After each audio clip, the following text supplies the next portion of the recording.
luck or chance, right? Like, let me show you exactly why this technique works, because here it is in a college game, here it is in an NFL game, and here it is, you do it in practice, and then you did it in the game. Great job, Caps.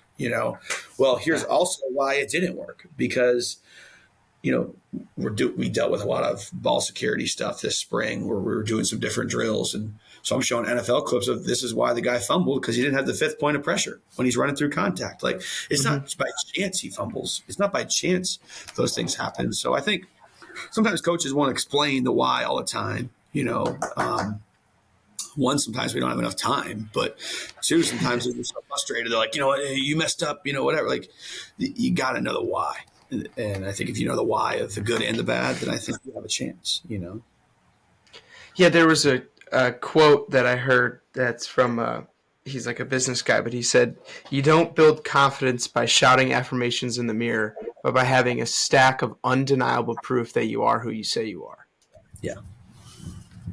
That's awesome. And I think that goes to what you're saying of putting yourself in uncomfortable situations, or situations for coach and player where this is going to be hard, but I know in practice when it comes up in the same situation in the game, or I'm because game anxiety is a real thing, and performance anxiety for coaches and players is a real thing.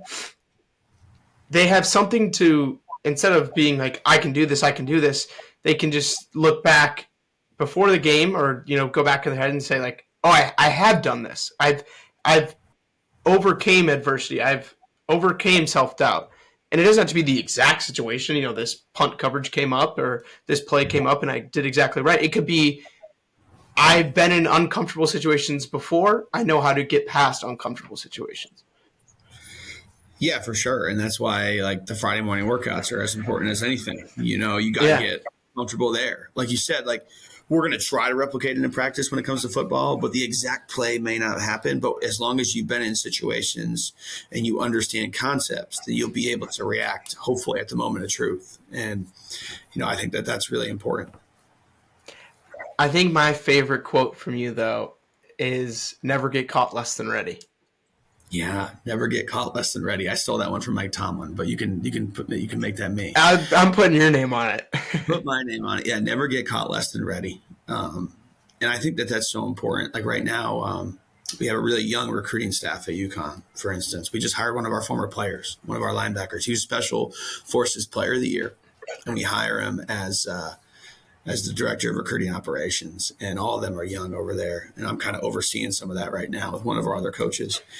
And I think right now, like, they're learning so much. And I'm even trying to tell him, like, make sure you know everything that's going on.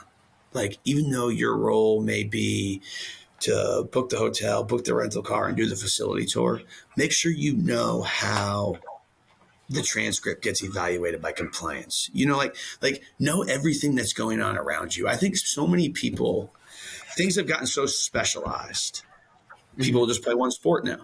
You know what I mean? People just do one particular job, and they don't open their eyes because they don't want to have any ownership on anything else. They just want to do what they want to do and go home, or they want to just do their one sport and they don't know any other sports. Like, never get caught less than ready to me is huge. And I think there's too many people that get caught less than ready. And that's when your chances of failing are just too high at that point. And when you never get caught less than ready, you really impress people and you can do more. And the more you can do, the more chances you are to be valuable to an organization and to people around you. And that's it. And if you aren't trying to do that, if you aren't trying to increase your value, you're crazy in this world that we live in. How do you separate yourself if you don't do that? I like literally I'll be walking or I'll be thinking about something and I'll start and I'll go, never get caught less than ready. Like, to certain situations of like I have in-person microphones and I was going on a trip and I was like, I didn't have a whole lot of space in my backpack. And I was like, maybe I won't bring them. And then I swear to God, I was like, never get caught less than ready. You never know when that opportunity is going to come. And that's very like cliche in saying it, but like, even just never get caught less than ready, just being like mentally, being there for a friend, or like, you never know when you're going to get hit with something that you weren't prepared for.